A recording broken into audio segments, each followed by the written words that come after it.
2015-16 ஆண்டுக்கான பொது பட்ஜெட் நாளை தாக்கல் செய்யப்பட உள்ளது.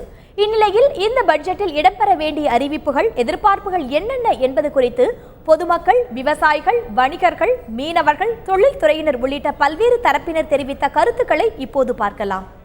மீனவர்களுக்கு தனி அமைச்சகம் வேணுங்கிறது ஒரு பெரிய கோரிக்கை. தேர்தலுக்கு முன்னாடி கொடுக்கப்பட்ட வாக்குறுதி அதை நிறைவேற்றின இந்த அரசு. அது மட்டும் இல்லாமல் மீனவர்கள் மீன் பிடிக்கக்கூடிய டீசலுக்கு முழு மானியம் கொடுக்கக்கூடிய வரியில் விலக்கு நீக்கப்பட்ட டீசல் வழங்குறதுக்கு உண்டான நடவடிக்கை பண்ணி கொடுக்கணும்.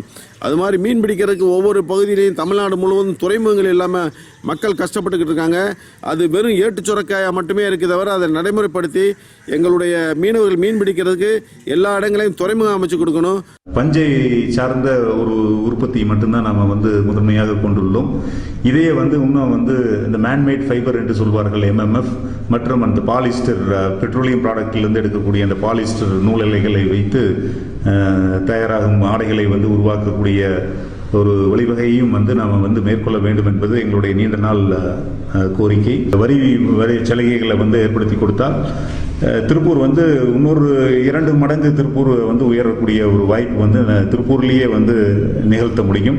சிறு தொழிலுக்காக குறிப்பாக அதனுடைய 1.5 கோடி உள்ள வரம்பு, உச்ச வரம்பு, அதை 3 கோடியாக உயர்த்தப்பட வேண்டும். அது மட்டுமில்லாமல் சர்வீஸ் டாக்ஸ் தொகையும் சிறு தொழிலுக்காக குறைந்தபட்சம் 10 லட்சம் இருப்பதை அதை 30 லட்சமாக கண்டிப்பாக மாற்றப்பட வேண்டும். இதனால் சிறு தொழிலும் வளர்ச்சி அடைவதற்கு வழிவகுக்கும் என்பது எங்களுடைய தாழ்மையான வேண்டுகோள்.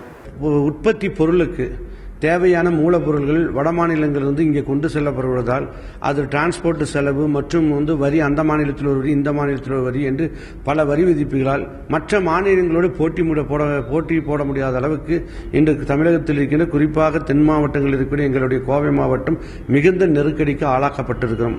ஆகையால் சீரான வரி விதிப்பு, எங்கு எது எடுத்தாலும் ஒரே வரி விதிப்பு இருக்குமானால் வரக்கூடிய காலங்களில் போட்டிகளில் பங்கெடுத்து இந்த மாவட்டத்தில் தொழில் இழந்து மிகுந்த நெருக்கடியில் இருக்கிற கோவை போன்ற மாவட்டங்கள் மீண்டும் வளர்ச்சி அடைவதற்கும் தொழிலில் முன்னேற்றம் காணுவதற்கும் வலியிருக்கும் என்று இந்த பட்ஜெட்டில் இருந்து எதிர்பார்ப்போடு காத்திருக்கிறோம். இன்சூரன்ஸ் இன்னைக்கு நிறைய தனியார் கிட்ட, கார்ப்பரேட் நிறுவனங்கள் கிட்ட போயிட்டு இன்சூரன்ஸில் எங்களுக்கு நிறைய ஆண்டுக்கு 2-3 முறை உயர்வு இருக்குது.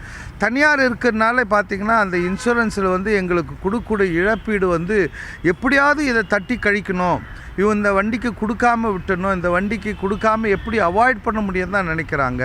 இன்சூரன்ஸ் பாதிக்கப்பட்டவனுக்கு அவனுக்கு உதவணும்னு நினைக்கும் போது இதை மத்திய அரசு இந்த இன்சூரன்ஸ் இந்த இதுவும் எடுக்கணும். அதே மாதிரி டீசல் விலை, டீசலில் பார்த்திங்கன்னா அரசு இன்னும் எவ்வளோ பணம் குறைச்சிருக்கு. இந்த நேரத்தில் அரசு அந்த வரியை உயர்த்திட்டுருக்காங்க. அந்த வரியை நாளைக்கு டீசல் விலை உயரும் போது திருப்பி அந்த வரி உயர்த்தாமல் இருக்கணும். அதுக்கு மத்திய அரசு இந்த டீசலுடைய உண்மையான அந்த எவ்வளோ குறைஞ்சதோ அதை மக்களுக்கு சேர்ற மாதிரி பண்ணணும். மத்திய பட்ஜெட்டில் விவசாயிகள் சார்பாக நாங்கள் கேட்டுக்கிறதெல்லாம் என்னன்னு கேட்டால், விவசாயிகளுக்கு கடன் தள்ளுபடி அளித்து மீண்டும் விவசாயத்தை ஒரு புத்துணர்ச்சியுடன் கொண்டு வருவதற்கு நடவடிக்கை எடுக்கணும். அப்படி இருந்தால் தான் எங்களோட விவசாயிகளை காப்பாற்ற முடியும். அதே போல் விவசாயிகள் உற்பத்தி செய்யக்கூடிய விளைபொருளுக்கு கட்டுப்படியான நியாயமான விலையை நெல்லிலிருந்து கரும்பு, வாழை போன்ற எல்லா பயிர்களுக்கும் தரணும்னு நாங்கள் எதிர்பார்க்குறோம். மத்திய அரசுக்கு சில கோரிக்கைகளை வலியுறுத்த விரும்புகிறோம். அந்நிய தொழில் முனைவோர்களை வருக என்று அழைப்பதை விட உள்நாட்டு தொழில் முனைவோருக்கும் படித்து பட்டம் பெற்றவர்களுக்கும் நம் நாட்டிலேயே தொழில் தொடங்குவதற்கு அரசு எல்லா விதத்திலும் உதவியாக இருக்க வேண்டும். குளியல் சோப்பு தயாரிக்கிறதுல இருந்து கார் தயாரிக்கிற வரை நம்மவர்களே தயாரிக்க வேண்டும்.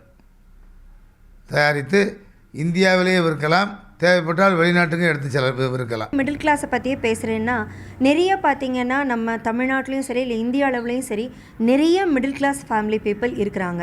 அவங்க தான் இந்த பட்ஜெட் அப்படின்ற வர விஷயத்தில் அடி வாங்கிறது அவங்க தான். அந்த நடுத்தர வர்க்க மக்கள் அவங்களுக்காகவாவது இந்த ஹோம் லோன் விஷயத்தில் கொஞ்சம் இன்ட்ரெஸ்ட் ரேட்டை கம்மி பண்ணணுங்கிறது என்னுடைய தாழ்மையான வேண்டுகோள். மேற்கொண்டு எந்த காரணத்துக்காகவும் மக்கள் மீது வரிகளை சுமத்தாதீங்க.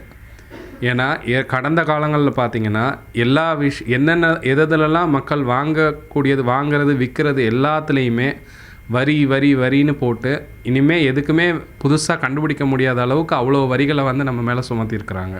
கொட்டி சம்பாதிக்கிற காசுலேருந்து எடுக்கிற வரி காசு ஊழலுக்கு போகுதுங்கிறத யாருமே விரும்பலை.